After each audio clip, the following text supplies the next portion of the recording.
नमस्कार, आप देख रहे हैं द कंटाप, आपके साथ मैं हूं निशा सिंह। वैसे तो भारत सरकार बड़े बड़े भाषण देती है, तरह तरह की योजनाएं लाने की बात करती है, लोगों को रोजगार देने की बात करती है, शिक्षा की बात करती है, पर जमीनी तौर पर भारत की तस्वीर बीजेपी सरकार के दावों से बिल्कुल इधर दिखाई देती है।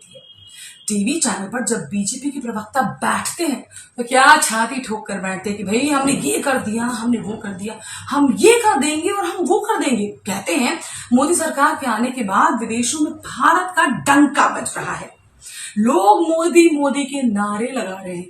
पूरी पृथ्वी, पूरा धरातल मोदी मैं हो चुका है, फलाना ढिमाका न जाने क्या क्या। पर साहब, भारत की स्थिति तो आपकी बातों से बिल्कुल इतर, ना कि सिर्फ इतर बल्कि बीजेपी के मोदी की बातों से बिल्कुल अपोजिट पाताल लोक में जाती हुई दिखाई दे रही है। ये हम नहीं कह रहे, बल्कि ये तो वैश्विक भूख सूचकांक 2022 की ताजा रिपोर्ट कह रही है, जिसमें भारत की स्थिति तो अब तक के सबसे निचले स्तर पर पहुंच गई है। दरअसल वैश्विक भूखमरी सूचकांक यानी हंगर इंडेक्स में भारत की जो रैंकिंग आई है, वो भारत और भारत के लोगों को काफी परेशान कर सकती है। भूखमरी से जुड़े इस रैंकिंग में भारत 6 स्थान और नीचे गिर गया है।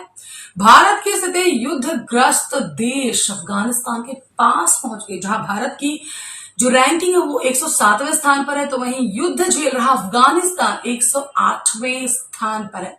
वैसे तो भारत पाकिस्तान को हर मामले में हारते हुए देखना चाहता है, अच्छी बात है, हम भी यही चाहते हैं। लेकिन देखिए ना, आर्थिक तंगी और भुखमरी झेल रहे पाकिस्तान और श्रीलंका भी भारत से कई मायनों में बेहतर है, यानी रैंकिंग में आगे हैं। ये क्या हुआ? बड़ी बड़ी बातें करने वाली बीजेपी के नेता, बीजेपी के प्रवक्ता टीवी स्क्रीन पर बैठकर ज्ञान की गंगा बहाते हैं। और देखिए ना, भुखमरी के मामले में भारत पाकिस्तान से पीछे है। अरे पाकिस्तान तो छोड़िए, भारत तो श्रीलंका से भी पीछे है। अब इस पर बीजेपी के ज्ञानवीरों का क्या कहना है? ये अपोजिशन की चाल है या फिर वैश्विक हंगर इंडेक्स की रिपोर्ट जिसने बनाई है उसके पीछे ईडी को लगा देना चाहिए या सीबीआई का छापा मार कार्रवाई करवा देनी चाहिए? क्या करेंगे भाई, बताइए। ग्लोबल हंगर इंडेक्स 2022 के आंकड़े में भारत 6 पायदान खिसक कर 121 देशों में से 107वें स्थान पर पहुंच गया है। वैश्विक सूची में भारत दक्षिण एशियाई देशों में से सिर्फ युद्धग्रस्त देश अफगानिस्तान से बेहतर है।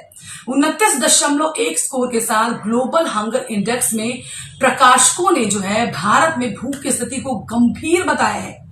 वहीं अगर अन्य पड़ोसी देशों की बात करें तो बांग्लादेश, नेपाल, म्यांमार की स्थिति भी हमसे बेहतर है। 121 देशों की सूची में पाकिस्तान 99वें स्थान पर है, श्रीलंका 64वें स्थान पर है, बांग्लादेश 84वें स्थान पर है, नेपाल 81वें स्थान पर और म्यांमार 71वें स्थान पर।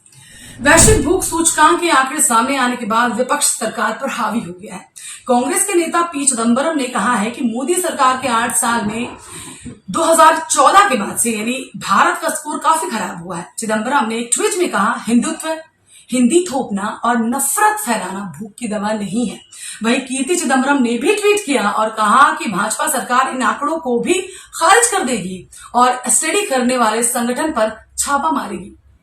वहीं आंकड़े सामने आने के बाद दिल्ली के उप मुख्यमंत्री मनीष सिसोदिया भी सरकार पर हमलावर हो गए हैं। उन्होंने कहा है कि भाजपा भारत को 5 ट्रिलियन अर्थव्यवस्था बनाने के बारे में भाषण देती है, लेकिन 106 देश दिन में 2 समय का भोजन उपलब्ध करवा पाने में हमसे बेहतर है। उन्होंने कहा, भारत के हर बच्चे को अच्छी शिक्षा दिए बिना नंबर 1 नहीं बना जा सकता।